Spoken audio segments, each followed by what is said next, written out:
Welcome to the Nonprofit Accelerator, brought to you by MatchingGifts.com. We believe every dollar raised can transform both nonprofits and corporations alike. I'm your host, Josh, and I'm here to guide you through today's episode about payroll giving.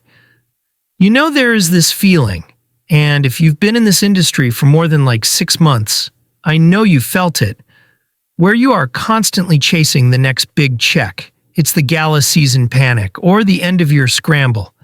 We put so much energy into these massive, high-profile partnerships and sponsorships that grab headlines. And don't get me wrong, those are great.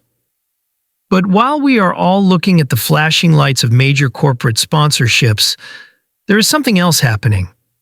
Something quieter.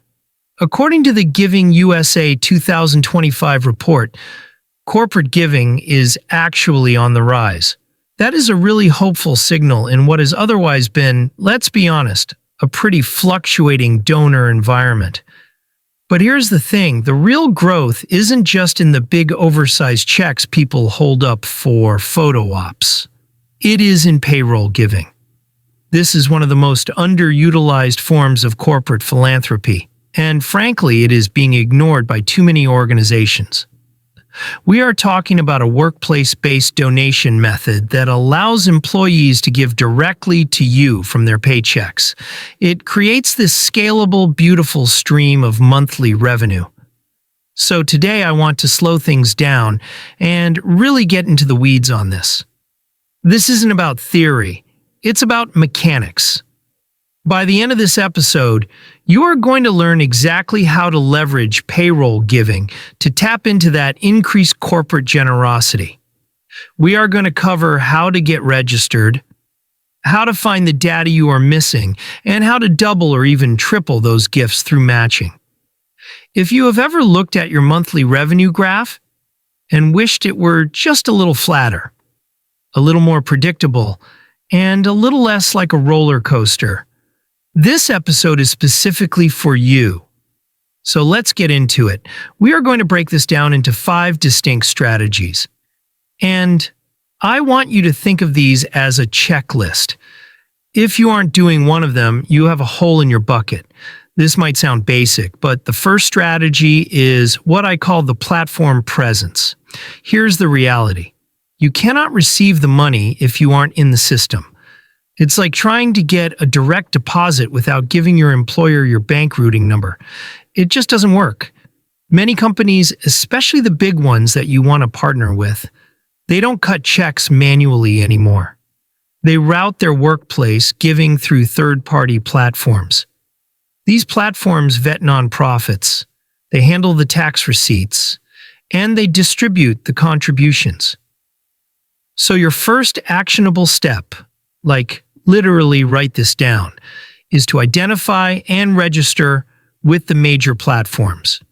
We are talking about platforms like America's Charities, Benevity, Bright Funds, Cyber Grants, and YourCause. You need to go to these sites. You need to check if you are listed. Most of them require some basic organizational details. They are going to want to verify your 501c3 status, obviously, and they need your bank account info so they can actually transfer the funds. Think about it this way. Registering in advance ensures that when an employee at a major corporation logs into their HR portal to set up a donation, you actually appear in the search results. If you aren't there, you don't exist to them.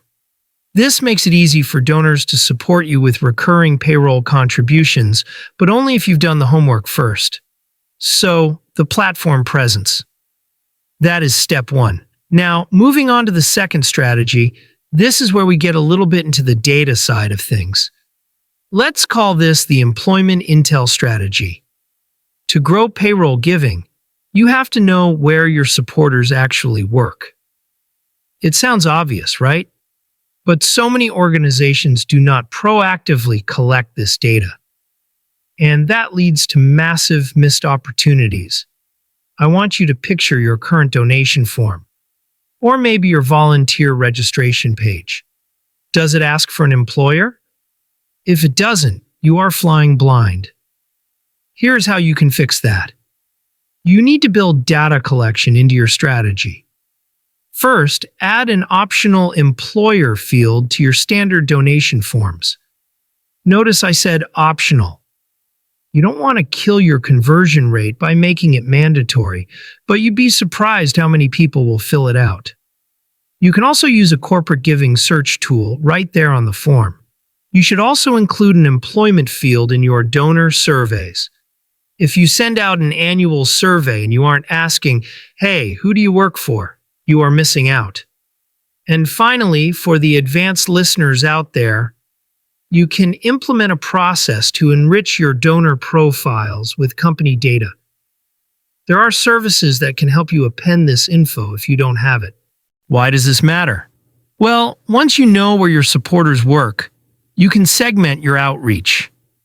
You can take that list of donors and compare it with a list of companies that you know offer payroll giving. Maybe companies using those platforms we just talked about, like Benevity or CyberGrants. And you can tailor your messaging.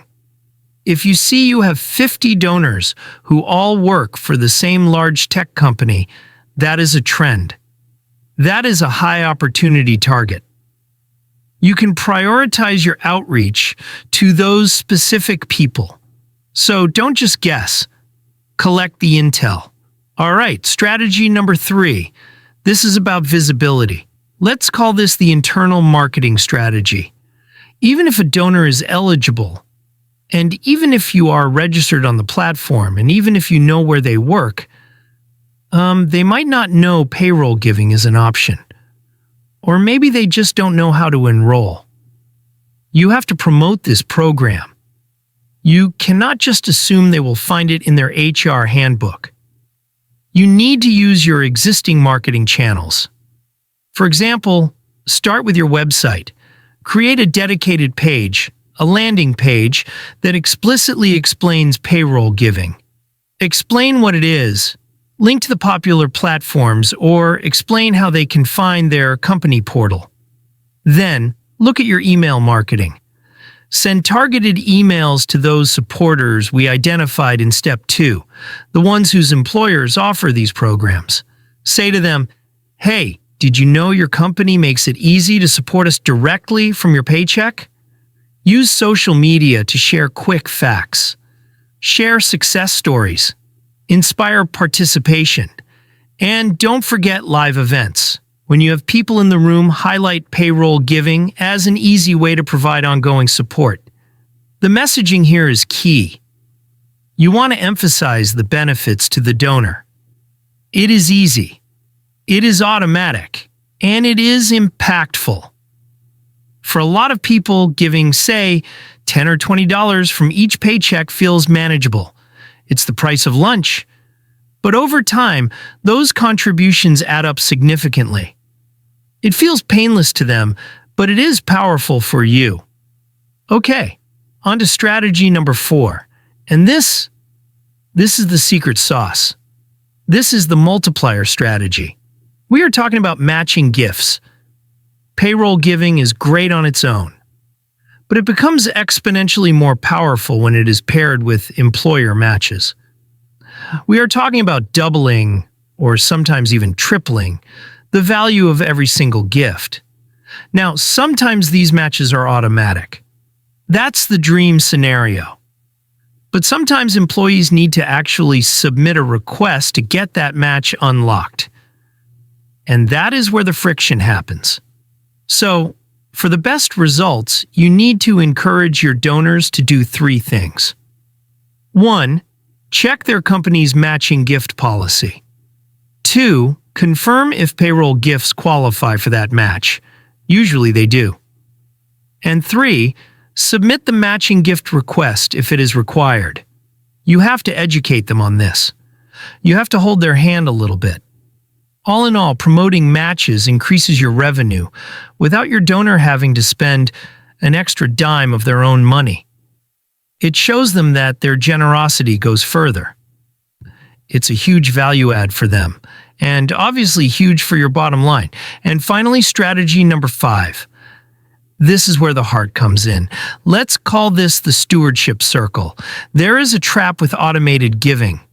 Because the money comes in automatically, we tend to treat the relationship as automated too. We set it and forget it. Do not do that. Once someone enrolls in payroll giving, they have made a powerful commitment to your mission. They are literally giving you a piece of their livelihood every 2 weeks. You need to treat them like the dedicated monthly supporters they are. This means sending personalized thank you messages. It means acknowledging their consistent support, not just at tax time, but throughout the year. Highlight their impact in your newsletters. Show them how those steady, small gifts are driving real results. You could even create a recognition tier or a specific community for them. Maybe you launch a workplace giving circle to foster a sense of belonging and appreciation. Even though their giving is automated, your communication shouldn't be. Consistent stewardship ensures that these donors feel valued. And when they feel valued, they continue their support. And, possibly they increase their gifts over time. So those are the 5 strategies. Register with the platforms, collect the employment data, promote the program, encourage matching, and steward the relationship. Now, I want to take a step back for a second. I want to talk about why this actually matters right now. I think about fundraising a lot, like farming versus hunting. Grants, big galas, major sponsorships. Those are like hunting. You go out, you put in a ton of effort, and maybe you bring back a feast. It's exciting. It's adrenaline-inducing. But if you miss, you starve. Payroll giving, that's farming. It's irrigation. It is that steady, slow drip of water that keeps the garden alive no matter what the weather is doing. In today's landscape, sustainability and predictability are the top priorities for nonprofits. We see so much burnout in our industry because we are constantly hunting. We are constantly stressed about where the next meal is coming from. Payroll giving offers a way out of that cycle. It is a win-win. It offers donors a convenient way to support your cause consistently. But for you, it provides that predictable, recurring revenue that lets you plan for the future. And the best part? It is scalable. With the right systems in place, like the ones we talked about today, this channel can grow without significantly increasing your staff's workload. You don't need to hire a new person to manage payroll giving if you set up the data flows correctly. By registering with those platforms, collecting that data, and treating these donors with care, you can transform these small, consistent gifts into a major driver of long-term impact. So here is my challenge to you. We covered a lot of ground today, and I know it can feel like just another thing on the to-do list. But don't let it be overwhelming. I want you to do just one thing this week. Go to your donation form and see if you have an optional field for employer. If you don't, add it. That is it. Just start collecting the data. Once you have the data, the rest of the strategy can follow. But you have to start somewhere. Now is the time to invest in payroll giving. It is time to stop leaving money on the table and start building a more sustainable future for your mission. Thanks for listening to the Nonprofit Accelerator. Check out matchinggifts.com for more. Go out there and leverage the power of workplace giving. Till next time, I'm Josh. Take care and keep building the foundation for fully utilizing workplace giving.